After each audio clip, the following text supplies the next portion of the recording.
Welcome to USA Global TV and Radio, where our mission is to provide education, entertainment, hope, and inspiration. USA Global TV and Radio connects you with experts and audiences all around the world every single day to help you succeed in business and to live a richer life. Visit us at usaglobaltv.com to learn about career and life-changing training and mentoring programs like the Listening Mentor. Subscribe to our newsletter to stay informed about our special programs and offers. Discover how you can become a guest on one of our shows or a host or producer of a USA Global TV and Radio show of your very own. That's USA Global TV and Radio, where the doctor is always in.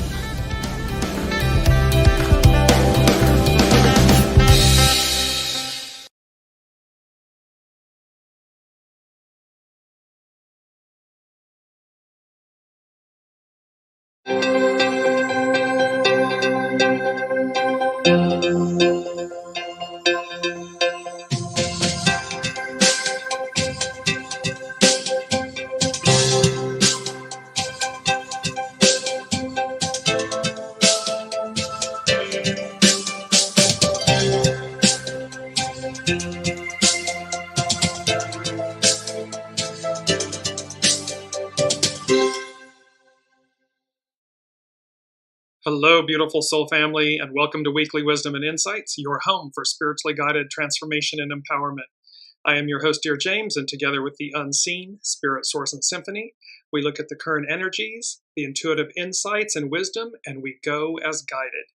And as we wrap up the month of August, it's an 8-month, and there are a lot of 8s in the energies for this week, and that will permeate out, ripple out. So let's just take a real quick look at the main energies. The month, of course, is an 8, so it's uniting, unite. The day is the 28th of August, 2024. So the 28 denotes critical mass and adjust. And you'll see how this is a critical moment. We've been talking about these moments that are pinnacle moments. The year is an 8. So again, uniting, unite. Then it all culminates in 26, controlled power, amplify. And we're going to work with hexagram 26 here in a moment.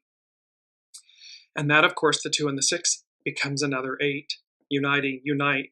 So these triple 8s, there's a lot of 8s. And remember, we began the month of August with the Lion's Gate, the red lion. And it was August 8th, and 2024 is an 8. So 888. So a lot of, in case you're missing it, a lot of 8 energy. And this about uniting, coming together from the inside out. Welcome, Olivia. Welcome, Alicia. And so we're going to concentrate because today, August 28th, Mercury stations direct. And of course, this happens, Mercury goes retrograde. So it stations direct, it stations retrograde 3-4 times a year. However, this one, which you will see, we're going to spend some time with the astrological chart and how that is playing out. Because, again, recall that Mercury is how we think, we speak, we communicate. It's one of the interpersonal planets. It's our speech. It controls contracts and electronics, and Mercury, the messenger to the gods. So let's take a look here. Before we jump into our main theme, we're going to look at the astrological chart. And this is for Mercury stations direct today, the 28th. And so while that's important, what's fascinating about this and what will be playing out for the next 5-6 years is this kite pattern within the astrological wheel. So looking at the center of the wheel, you see the very prominent blue lines that form the right side of the kite. At the base is Venus. If you go up almost to the top center of the chart, there's Pluto. You come slightly down to the left, about 10 o'clock, there's Neptune. Come further down to about 8 o'clock, you see the green symbol for Uranus. And then you bring it back down to Venus sitting at the base. And directly, the crossbar of the kite is between Uranus and Pluto.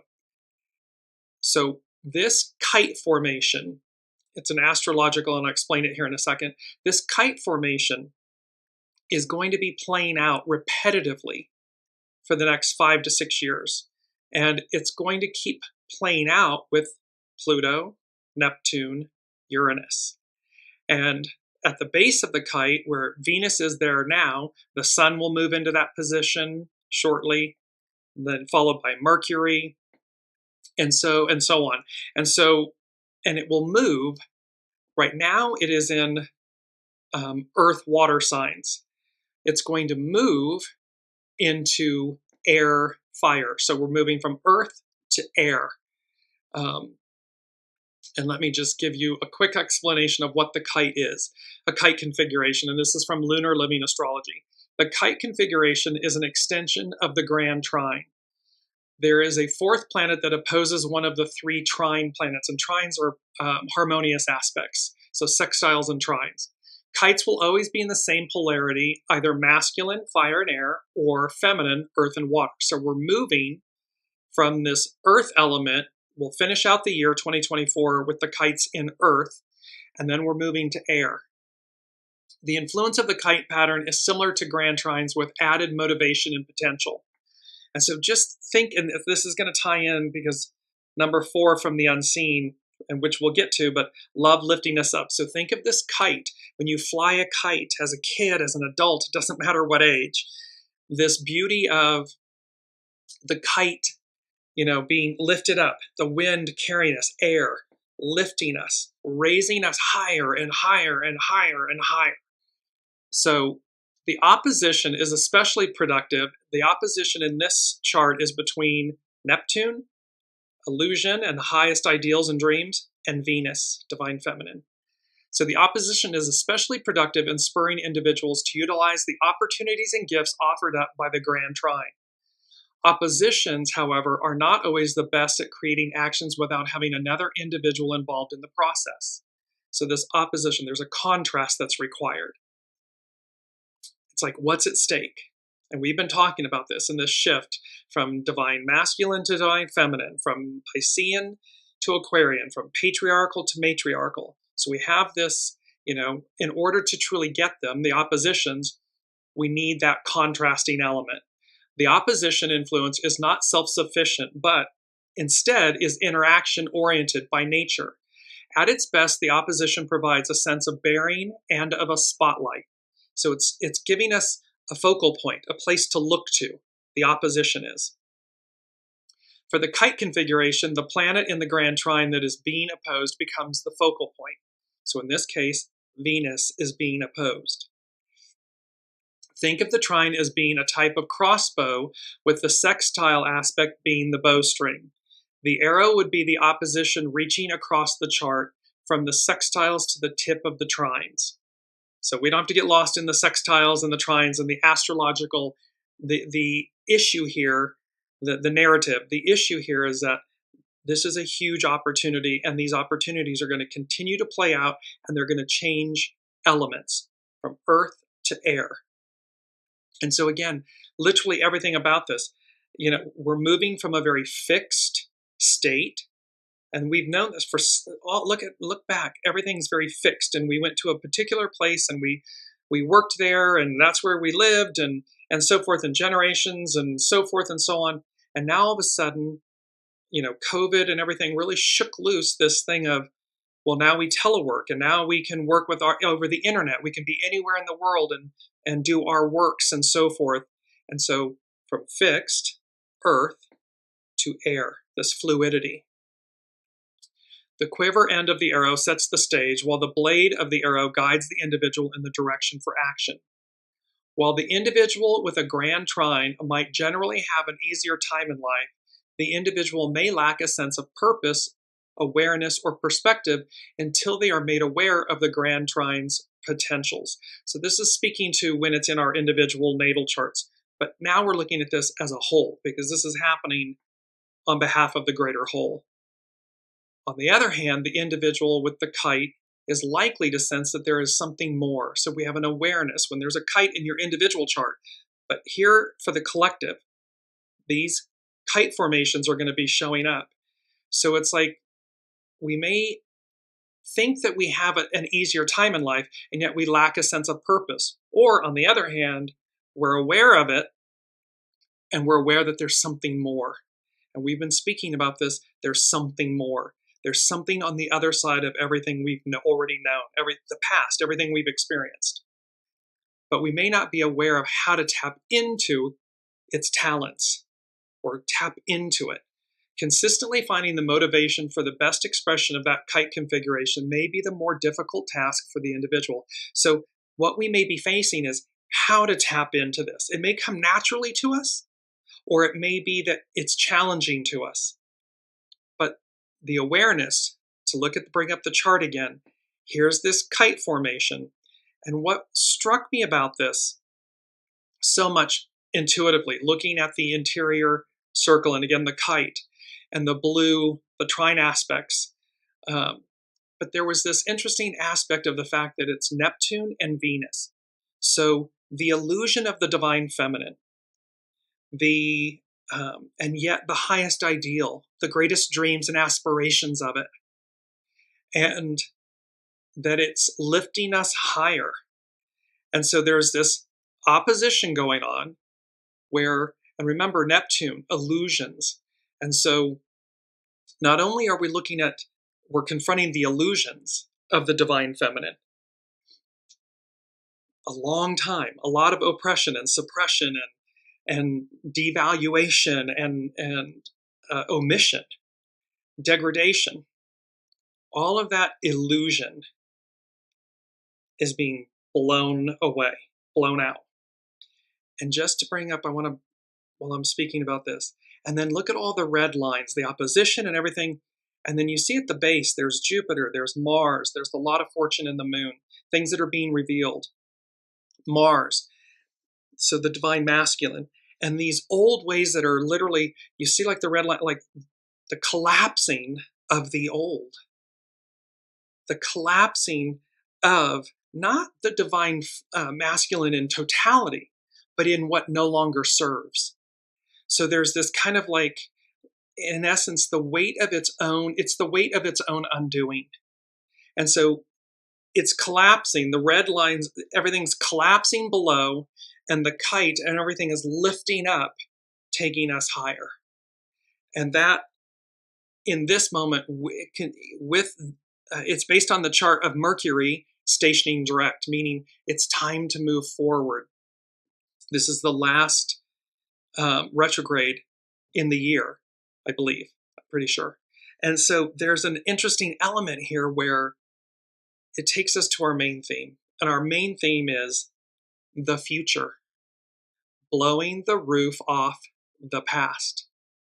You see a vast ocean, vast open sky, a lone palm tree where you can see the force of the winds just galing against the fronds of the palm tree. And notice in the image, the future, it's at the top, it's in larger font, blowing the roof off the past. It's the last thing, and it's getting smaller, because the further away we get from the past, the smaller it becomes, the smaller it is. And so the future blowing the roof off the past. And this brings us to the first thing the unseen said. And so with this theme, they said, bringing back up the image of Columbia. And it's the song, it was made even more famous in the movie Notting Hill. Ain't No Sunshine When She's Gone. It's by Bill Withers. The point here is, ain't no sunshine when she's gone, meaning liberty, freedom, justice, Columbia, the divine feminine representation of these ideals. Imaji from the Sumerian, which we've covered many times. I'll just bring that up. Here's Imaji, return to the mother, freedom, manumission. It's this inner calling within us that has been suppressed, taken for granted. We have been living in a patriarchal era, this Piscean patriarchal era, and we have forgotten, the unseen is saying in the moment, we've forgotten our way. We've forgotten our harmony, our balance, our unity, our oneness. And so the unseen is saying, literally, with the kite formations, with this Mercury stationing direct, the future, we're blowing the roof off the past. We're moving away from the past. We're moving forward. We're moving higher. And there ain't no sunshine when she's gone, meaning everything that's a divine feminine, the Lady Justice, liberty, freedom, justice. And why? Why is this important? Why now? Because it's the Aquarian age, and this was the main theme from a few shows ago in August, a potent moment in time, and the backdrop of the American flag and the Bill of Rights, we the people. The Aquarian age is all about we the people. It is not the backdrop, the image is of the American flag and the American Bill of Rights and so forth, the gavel and so forth. But the ideal is universal. Doesn't matter where you are, where you live and reside on the planet. These ideals of liberty, freedom, justice, equality, harmony, unity, they're on offer. They're ever present. And this is the paramount message of this moment. That is why it's now. And so, because it is the second thing from the unseen, they said, a culminating, quote, moment in time. And culminating, reach a climax or point of highest development. So again, we're going back to where we began, but an octave higher. And you'll see where this is playing out. I'll repeat that again. So this is a culminating moment in time. It is that peak moment where we reach the peak and we then discover what's on the other side. Because everything before the peak is patriarchal. Everything on the other side of the peak is matriarchal. And it's something that in our lifetimes, in this present span of life, we haven't experienced yet. So that's why this is important. And it's even more important. It's exciting. It's exciting. We already know where we've been. Master Jesus, with the disciples, you ask where we're going without knowing where you've been. So now we know where we've been. And Pluto, retrograding back for this final time into Capricorn. It is the mandrakes. We've used this example, the mandrakes from Harry Potter, the Harry Potter series, where they're being pulled up. So the tree of life, it's being shaken by its roots. Everything that does not serve, no longer serves, is being shaken loose. And we are moving forward because we're being transplanted into a greater pot, into a larger pot, into new soil, new experiences, new. We are moving forward. And that growth requires expansion. It requires a greater canvas, tapestry, pot to flourish in. So let's move to, I want to give you a few. There are 2 Bible verses, and then with our main theme, because this was very interesting, but let me bring both of these in. So Hebrews 11:1. Faith shows the reality of what we hope for. It is the evidence of things we cannot see. So again, there's an awareness. These kite formations can mean that there's an awareness, and we're looking for the way to tap into it. So faith shows the reality of what we hope for. It is the evidence of things we cannot see. 2 Corinthians 13:8-9. For we cannot oppose the truth, but must always stand for the truth. The truth, not a truth. Not my truth, your truth, the truth. So, for we cannot oppose the truth, but must always stand for the truth. We are glad to seem weak if it helps show that we are actually strong. And you will see this in hexagram 26, this strength, not force, this humility, not hubris, that all of these things that we are glad to seem weak if it helps show that you are actually strong. And with our main theme, the future, blowing the roof off the past, it kept vacillating from the unseen. It kept vacillating between blowing the roof off and blowing the lid off. So blowing the roof off, to completely upset or excite people, generating a huge reaction, to react with great excitement, to go wild.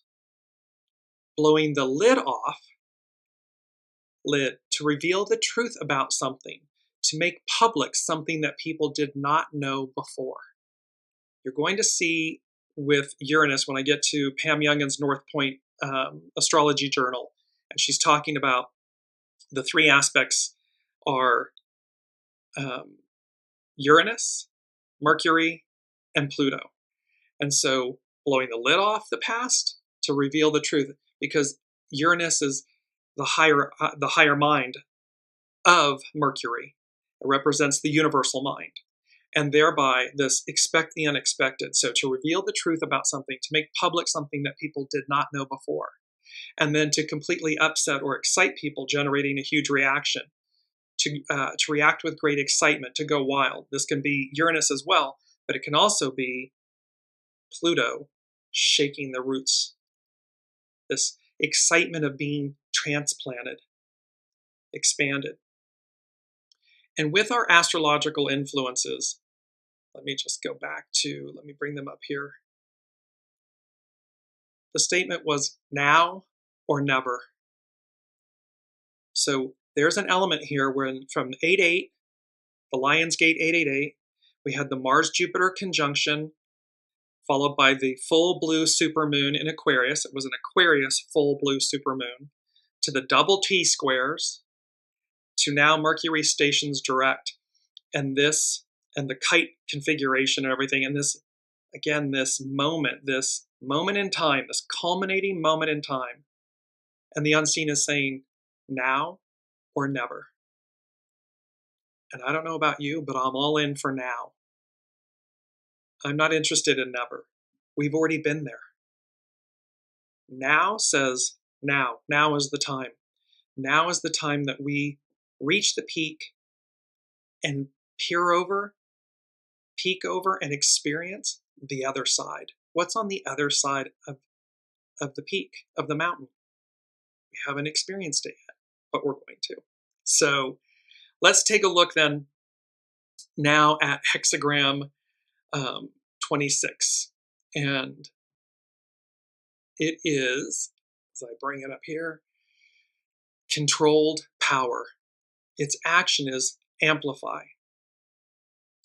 Hidden influence, propriety, subordinate. Its underlining cause, gathering together, network. 8, unity, uniting. And it speaks to, and this is from Carrie Hone at cafeosoul.com, your vital force is not wanting, only waiting for you to tap it. See, it's already within us. It's latent within us.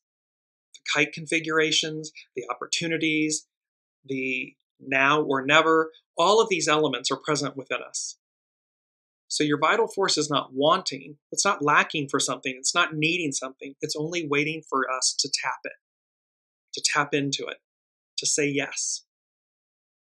It brings up our first quote, which is so beautiful.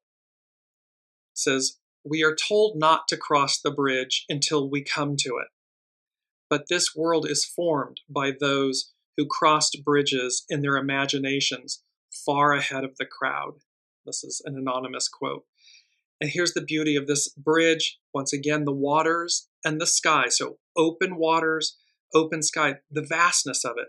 Water represents the universal consciousness, the unseen. We have this beautiful as above, so below element. And when you see the glowing orb in the distance. So we are told not to cross the bridge until we come to it. But this world is formed by those who crossed bridges in their imaginations far ahead of the crowd. So this is speaking to the fact that, again, with the kite formation and everything, this knowing, and that we're meant to cross the bridge. We're meant to, Neptune and Venus, we're meant to shatter the illusion, the fears of the divine feminine, to receive, to reap the highest benefits, the highest rewards, the highest nourishment of the divine feminine. There's nothing to fear and everything to gain. And to do so with this optimism and wisdom and divine knowing that this is the time. It's now. It's not about never. That's not an option. It's about now. So hexagram 26. True power need not be demonstrated as creative energy is restrained beneath the mountain of keeping still.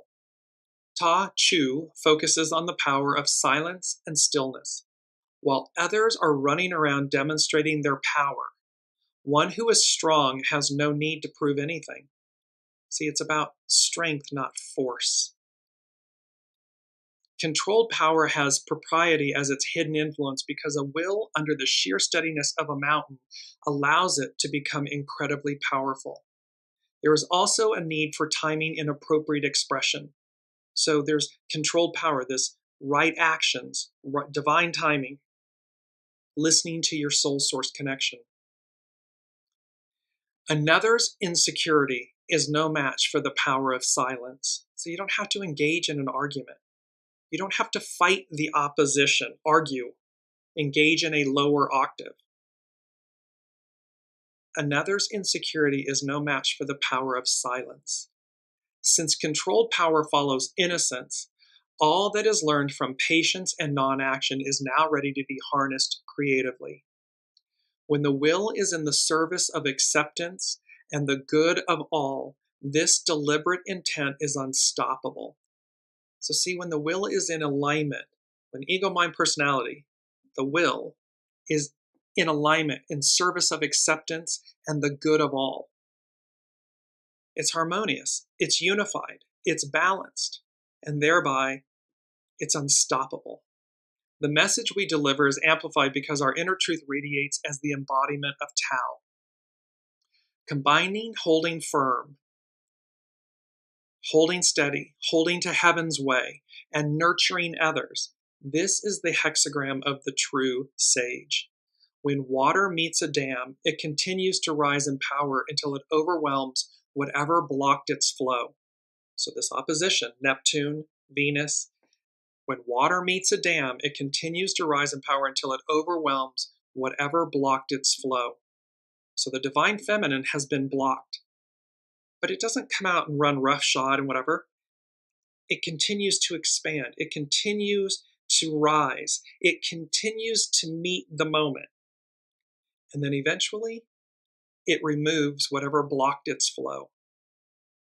When you renew your willingness to marry to your Tao daily, you become a reservoir for enormous creative expression that benefits all, we the people. We are going from an ego mind personality, Piscean patriarchal, me era to a we the people, to this Aquarian age where we lead with the benefit of all at the forefront. And by default, the individual, I, is the custodian, receives the joy of the experience, the nourishment, the happiness, the expansion. But we've flipped the script. It's now the soul leading. It's the divine feminine leading. And the divine masculine, ego, mind, personality, is in alignment and receives the beauty of that. You can draw on a power that need not be demonstrated, but is just so. Its simplicity makes everything easy. This is our second quote. And such a beautiful image. The quote is, "Become the master of your response." And in the image, you see this formidable lion. And one half is in shadow, and the other half is illuminated by the light, by the sun. Become the master of your response. So this is about taming our animalistic natures, our lower octaves, our lower energies, purifying them, rising to the moment, rising to the occasion, so that our responses are met in this new era, this new octave. Because again, it's cheap and easy to denigrate, to divide. It's the least among us. And yet there's far more greatness embodied in a response that is patient, that is reasoned, that is inclusive, that listens, that understands, and then says, I see, namaste, I bow to the divine in you. I see you, let us walk together. Now this may sound idealistic. However, the ideal becomes the new reality. So this isn't idealistic. It's the highest octave of our being. That's what's on offer. We close with this. And again, this image of the lion, just going to put it up for a moment here. In China, the lion protected the forests, and its likeness was used to protect the gates and temples. Think of the sphinxes, the lions on the Giza pyramid complex. Another gatekeeper, the dragon carp, had only one goal: crossing the dragon gate. Beyond this gate, many believed paradise could be found. Like the salmon, the carp swims upstream and jumps the rapids, and came to symbolize human advancement and achievement in life. The kite formation, lifting us higher. The salmon and the carp, jumping upstream, leaping up out of the water to reach a higher octave. The dragon carp is a constant reminder of the pursuit of excellence, reflecting how following instinct makes obstacles non-existent. Instincts, knowing, intuition, divine feminine, soul source connection, not ego, mind, personality. Following those instincts makes obstacles non-existent. Where the lion symbolizes great passion and fearlessness, the carp is a symbol of instinctual perseverance. This is your te, the instinctual awareness that knows exactly where you need to be in the here and now, and it is perfect. This is about right place, right time, divine timing.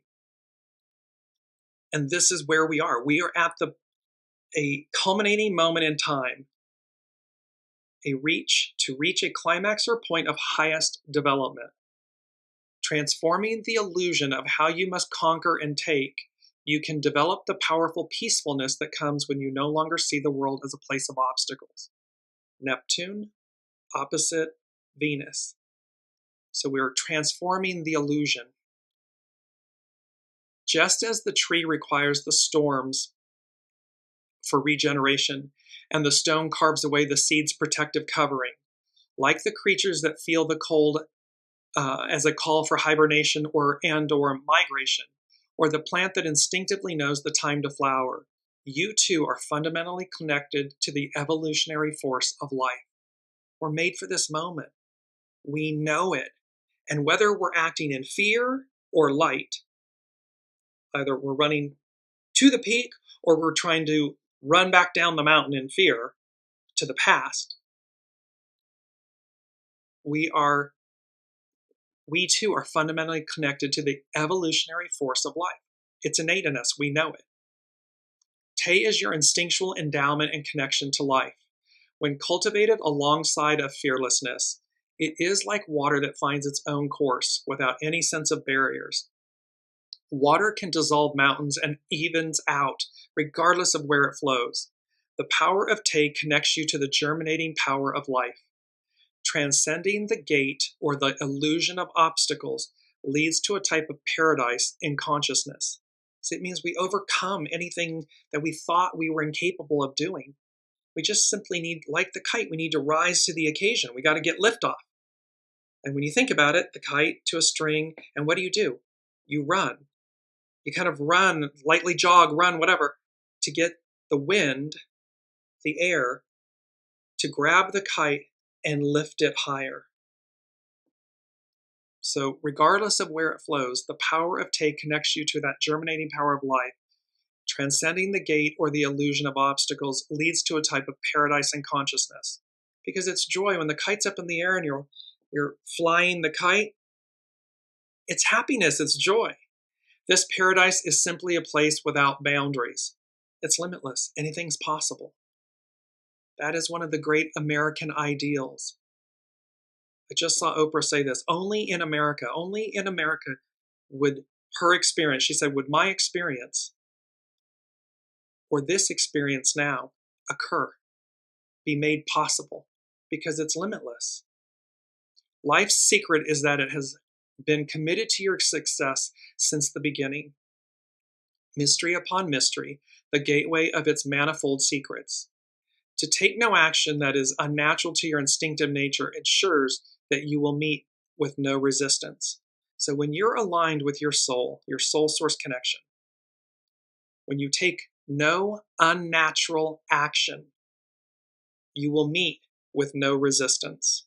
If we're in ego, mind, personalityville, beg, barter, borrow, steal, negotiate, procrastinate, we're going to meet with obstacles. But when we're in the flow of the soul, no resistance. Lastly, Carrie Hone says, overcoming others shows force. When you overcome yourself, you are strong. So we have this beauty of hexagram 26 of controlled power and this opportunity to amplify, to magnify our essence, our being. That's what we're looking at. So let's take a look now at, we're going to go to Pam Youngin's North Point Journal. It's talking about the astrology. And as we were showing, because we're going to get to the Sabian symbols because they're incredible. And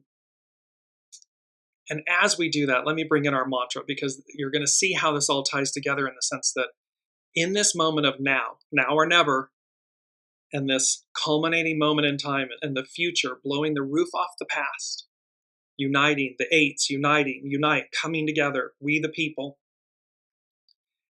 There's a beautiful message. It's our mantra, and it's number 3 from the unseen. And it speaks to, we carry the mantle of freedom forward. Each of us carry the mantle of freedom forward.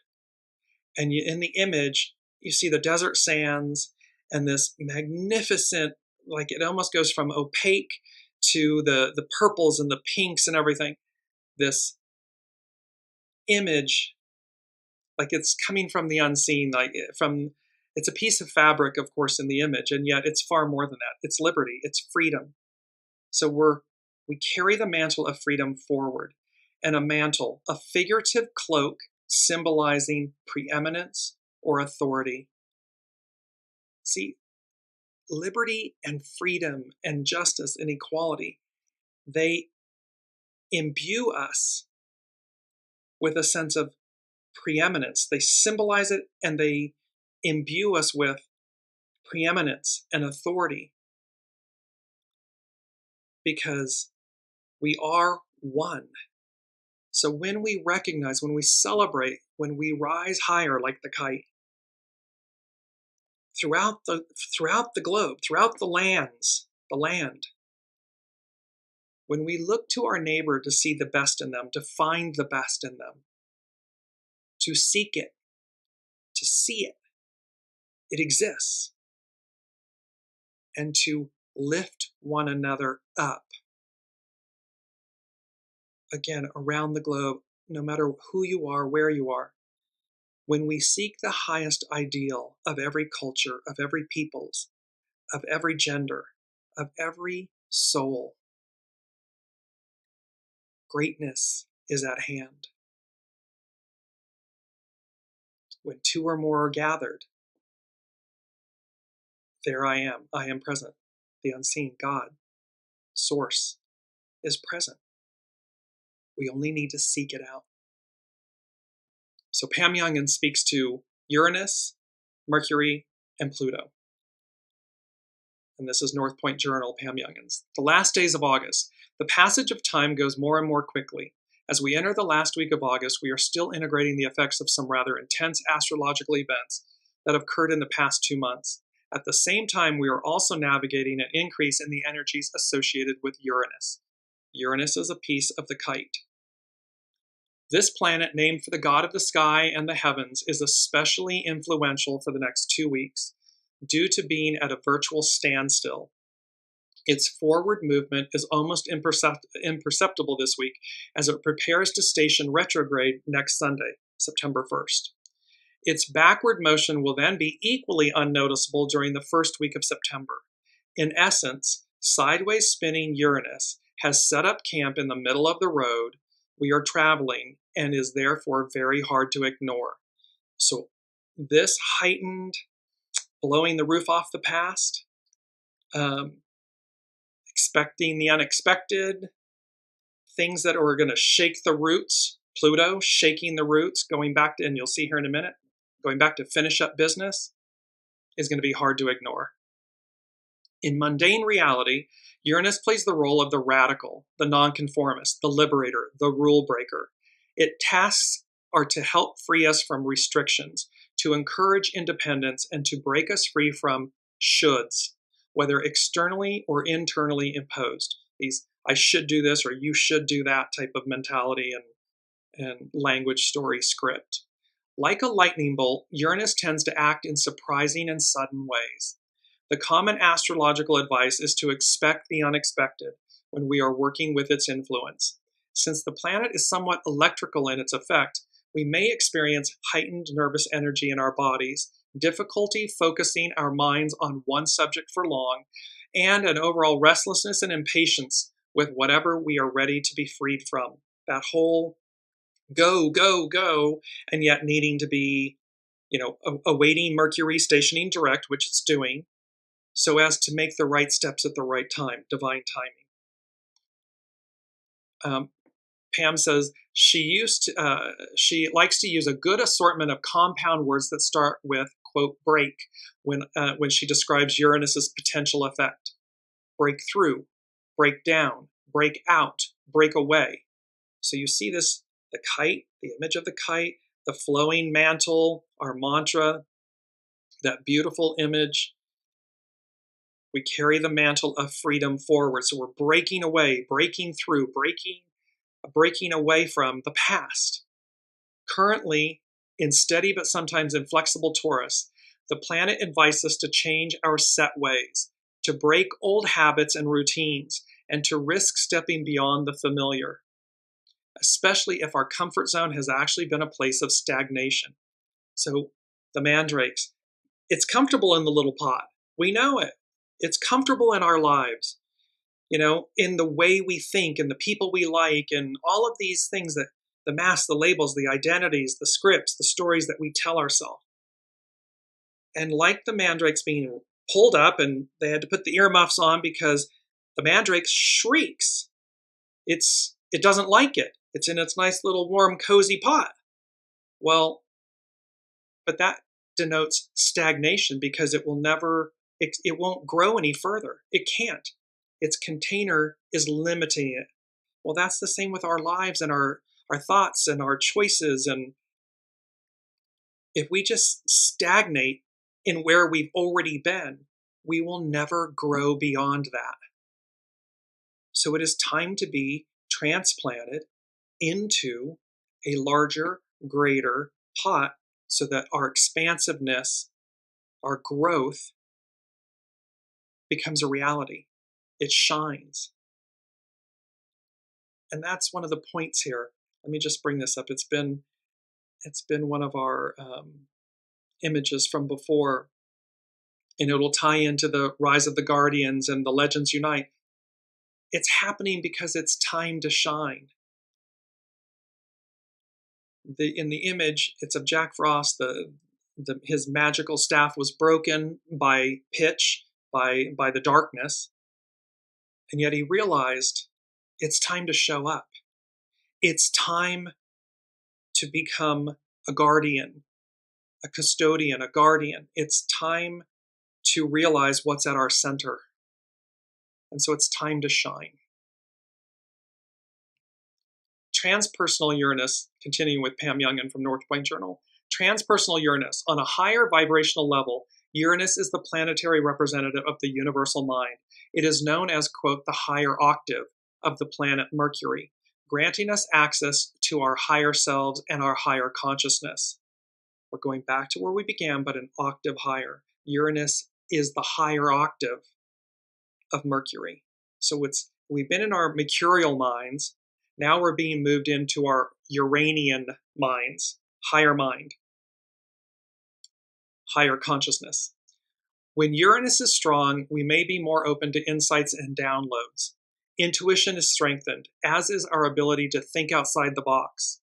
Our minds receive, process, and communicate information in new ways. We're open to the discovery. We're open to something beyond ourselves. Where we've been is no longer enough. This can be exciting, of course, but it can also lead to miscommunications or misperceptions of mundane reality. This potential problem is reinforced with Mercury being retrograde and stationing direct this weekend.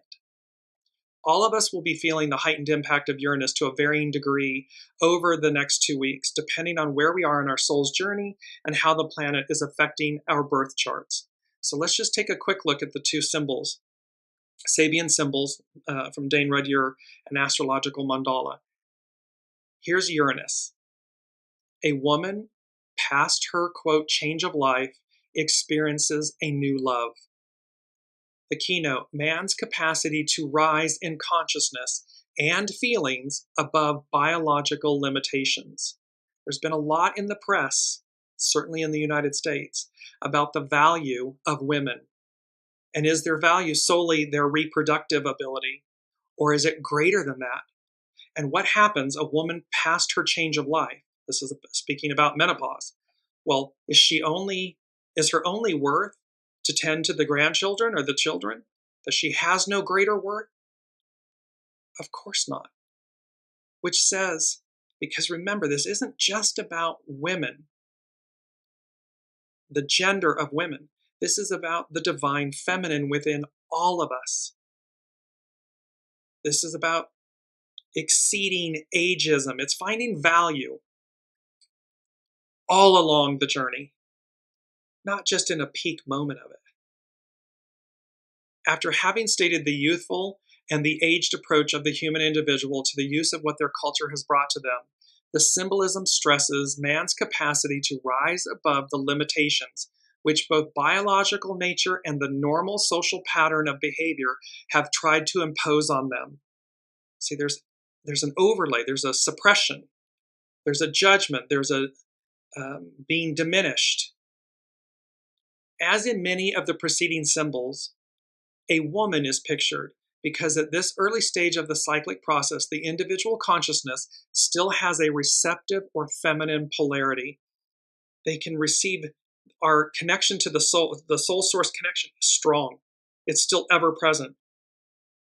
As was indicated in the very first symbol of the entire cycles, Aries 1. Whenever this stage is brought to a person's consciousness, this is being brought to our collective awareness. It's in the chart for the whole. The indication is that he or she should freely open his or her mind to the possibility of, in capital letters, new beginnings. Ideally, the new beginnings should imply a more mature response. I master my response. A more mature response to the new possibility of experience. It denotes maturity, wisdom, openness, new beginnings. It's Uranus. This is the unseen could not be screaming louder at us that there is value throughout our lives, in all of our lives. We are all equal. We are all one. And anything less than that, any judgment, anything less than that is an illusion. And so here's Uranus, the higher octave, the higher mind of consciousness. Expect the unexpected, saying, past your prime, quote unquote, there are new beginnings. Your life's not over. You're not diminished. You're enhanced. There's something on the other side of the mountain of where you've already been. Here's the Sabian symbol for Mercury, stationing direct, the kite formation. A carrier pigeon fulfilling its mission. Mercury is it's our interpersonal planet of how we think, talk, communicate with one another. A carrier pigeon fulfilling its mission. The keynote, spirituality in terms of training for service to mankind. So it's spirituality, higher octave, in terms of training for service to mankind. In contrast with the intoxicated chicken, we now have the successfully trained carrier pigeon delivering the message. Delivering the message. It was its function to carry. See, it's innate in it. It's innate in us. Here, the domesticated bird is seen endowed with a special significance and purpose. This is our now. This is the time. And we're endowed with this special significance and purpose. A figurative cloak symbolizing preeminence or authority, carrying the mantle of freedom forward. This refers to spiritual energies which are being used constructively and which bring to the consciousness messages from other realms. It's the unseen speaking to us, through us, with us. Individual realizations acquire their true meaning only as they fulfill a collective function. Collective, we the people, Aquarian. This second stage symbol clearly presents a contrasting alternative to what the preceding picture revealed. The release of higher energies becomes effective and valuable to the extent to which it serves a higher but concrete and definite purpose. This is speaking to effective, valuable, higher, concrete, definite purposes and this higher energies that are being released.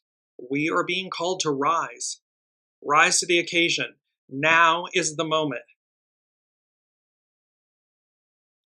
This is the ideal of, quote, the world server. Aquarian, where we the people, we serve one another and by action and by default receive. It's an inverse of where we've been. It's why it's confusing to us. It's why, because again, we've been in this patriarchal I, me, I, ego mind personality driven era. And now it's just being flipped on its head because we're moving out of that, we're shaking loose what no longer serves to retain the best of it as we move forward. Now let's go back and wrap up with Pam Young and North Point Astrology Journal. Pluto re-enters Capricorn. Pluto is retrograding at the moment. Transformational Pluto continues to dance between Aquarius and Capricorn, re-entering the sign of the sea goat next Sunday. Again, same day that Uranus stations retrograde, Pluto regresses back into Capricorn. The powerful dwarf planet first set foot in Aquarius in March of 2023, but soon went retrograde and exited the sign in June. It crossed the threshold into Aquarius again in January of 2024, but will once again transit Capricorn from September 1st to November 19th. At that point, it will enter Aquarius and remain there for the next 20 plus, give or take, years. When a planet, by retrograde, dips back into a sign that it once left, we can assume that it has unfinished business to complete, related to the themes of the old sign, to the past. In this case, Pluto is returning to Capricorn to finish the task of dismantling and purifying areas that are ruled by the sign. Politics, governments, economies, social systems, industries, and businesses. We can expect some disarray in these arenas over the next few months as rototiller Pluto digs up toxic weeds and prepares the soil for new Aquarian seeds to be planted. It doesn't get any more clear than this. It's going to go back. Pluto in Capricorn is going to go back. We've spoken about the tree of life. It's going to shake the roots. It's going to shake us. I would say a phrase, like shake the pee out of you. It's going to shake us because, like the mandrakes, we're being transplanted. So, and it's going back to finish up old business, to dismantle and purify. It's not dismantling things to harm us. It's not, tearing things apart just for fun. Never. The unseen only ever works on our behalf for our good. And thus, it's doing so to purify our systems, our industries, and our businesses. And institutions, business leaders, I implore you, the unseen implores you to listen, to be proactive. Don't be entrenched in your old ways. Be proactive. Look at how you can change, and even in our personal lives as individuals, because of course, businesses and institutions and governments and all of these things are comprised of people. So be willing to look into our lives, our individual lives, to make the right choices, because forward we go. Period. Now or never. It's a now. It's not never. It's a now. Can you imagine it's a never? You would never move forward. You would never be more than you are in this moment today. You would never have another new experience. This is it. How mundane and stagnant would that life be? A repetitive Stepford Wives, over and over and over and over and over and over again. Groundhog Day. I can't imagine it. And I hope that you can't imagine that either. Because what that reality is not for us. So last but not least, the Sabian symbols with Pluto, with the Mercury stationing retrograde horary chart. Pluto, there's two, because Pluto is sitting right at 30 degrees, and then on Sunday, so today on the 28th of August, it's at 30 degrees. And by Sunday, it's going to be at it's at 1 degree Aquarius, right, or 0 degrees Aquarius right now, and it's going to move to 30 degrees Capricorn. Apologies. So here's for Aquarius, where it sits today, an old adobe mission in California, the power inherent in all great human works to endure far beyond the worker's lifespans. And this symbol speaks to us of the concretization of an ideal. This also implies the immortalization of an individual within a great collective and cultural experience. So there's a moment here, this concretization of an ideal. Pluto in Aquarius is all about the Aquarian era, the matriarchal era, the return of the divine feminine, the concretization of an ideal. And it also immortalizes an individual within that great collective cultural enterprise and experience. There is a female candidate running for president of the United States. Not the first time that's occurred, but there's the potentiality, the reality, this concretization of an ideal, that a woman is more than capable of being president of the United States. And that it's now, this time, this moment, this era, because we carry the mantle of freedom forward. Ain't no sunshine when she's gone. She being Columbia, liberty, freedom, justice, equality, harmony. It's that ideal that is being carried forward, that is being delivered. And on Sunday, when Pluto dips back into Capricorn, the symbol is a secret meeting of men responsible for executive decisions in world affairs. At any level, this symbol refers to the highest form of social interaction. In this symbol, we see in it the culmination of social responsibility and a reference to executive power. So, of course, being president of the United States is the highest office in the land in the United States. So executive power. But this also speaks to executive power, higher mind, as above, so below. The legends unite. And let me just bring up this beautiful image. We've been using the reference of the animated movie Rise of the Guardians. And of course, it took all of them. There's Santa Claus, there's Jack Frost, there's the Easter Bunny, there's Sandman, there's the Tooth Fairy, there's these legends, Santa Claus, there's these legends that come together to save humanity, hope, the light, the goodness in all of us. They unite to purify the illusion of the darkness, of pitch black, of the boogeyman. And it comes down to one, the character's name is Jamie, it comes down to one child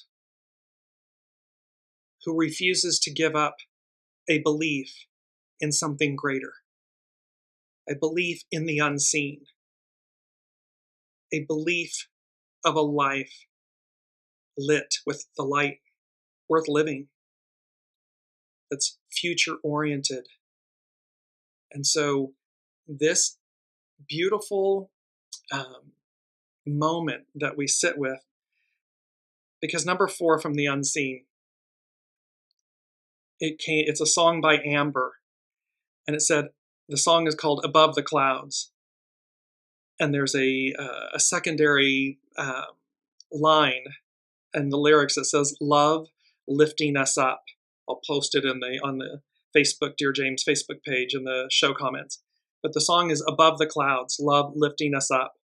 The song is by Amber. And I just want to go very quickly because they made an emphasis, the unseen, about the etymology of the word and the name Amber. And this is from Ancient Names for Amber by Getty.edu. The standard Greek word for amber was electron. The derivation of this word is uncertain, although scholars have suggested that it might have connections with helko, meaning to draw or attract, or with aleko, meaning to ward off evil. Confronting the boogeyman, to ward off evil, to attract the light. The word is certainly associated with elector, used in the Iliad to mean, quote, the beaming sun, our life force, and is most likely derived from an Indo-European verb with the root meanings brilliant or to shine. Time to shine. It's time to shine. We are brilliant beings in the light, in service to a higher ideal, a higher opportunity, a higher version and vision of reality. This quality of beaming or reflecting the sun is also suggested by the Germanic word for amber, gley or glees, recorded in some ancient Latin sources as glacum, the same word used for glass in this period. The Indo-Germanic root for the word gel means lustrous, shimmering, or bright, and gives us words such as glisten, glitter, glow, and yellow in English. The current German word for amber, going back to the 13th century Middle Low German, is similarly evocative. Bernstein or Bernstein means burning stone. We are a fractal of the divine. We are its reflection, its transparency. That's why the image from our mantra is so appropriate. Look at the shimmer and the shine and the radiance and the translucence. Because that's the light within us. When Pliny the Elder or one of his contemporaries admired a valuable piece of amber, the first thing to strike their eyes would have been the suggestion of fire or the material's gentle glow. The amber's color was certainly evocative of wine, honey, wax, embers, or fire, but was of secondary importance to its shine. This glow had been the defining characteristic of amber for centuries. Brilliance in amber, ice, rock crystal, or any stone was possible only because of its transparency. We're in a moment of transparency, of shattering illusion. Pluto, going back, shining the light on the underbelly of everything that's been wrong in this era, that has been corrupted, the goo, making it transparent. The ancients believed that transparency was possible because light was let through a material. Thus, transparent materials had performative powers. We are transformed and we transform when we are transparent. We rise like the kite. We are très léger, as they would say in French, very light. The brilliance of amber, enhanced by the rich connotations of its names, ensured it a place in ancient literature alongside other rare, prized, and luminous materials. Sight-arresting materials such as gold, silver, and ivory, whose magnificence often was associated with something beyond the merely human, but more so with the heroic or divine. So we have a choice. We're at this moment to be more than merely human, to be heroic, to be divine, to carry the mantle of freedom forward, to be transparent, translucent, to radiate and shine our divine nature, our divine light, like in the quote, "Become the master of your response."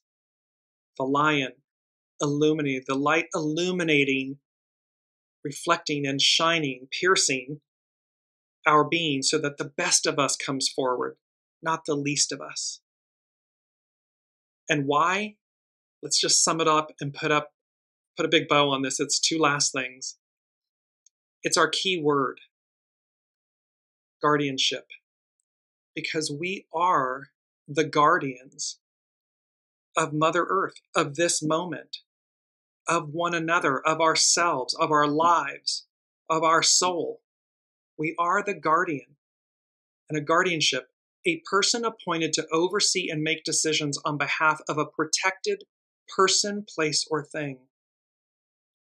So we're protected. Rise of the Guardians, legends unite. We're the guardianship. We are the guardians of this moment. And what we do in this moment matters greatly. Why? Because here's number 5. It was 555. 555 denotes change, and it can denote great change, big change. Neither negative or positive in nature, simply divine and neutral. And so the unseen, and I'm just going to bring this up again. Here's a beautiful new image. 555, it's overlaid. There's a woman in the foreground with that same piece of fabric. And the sun is setting or rising, setting on the past, rising on the future.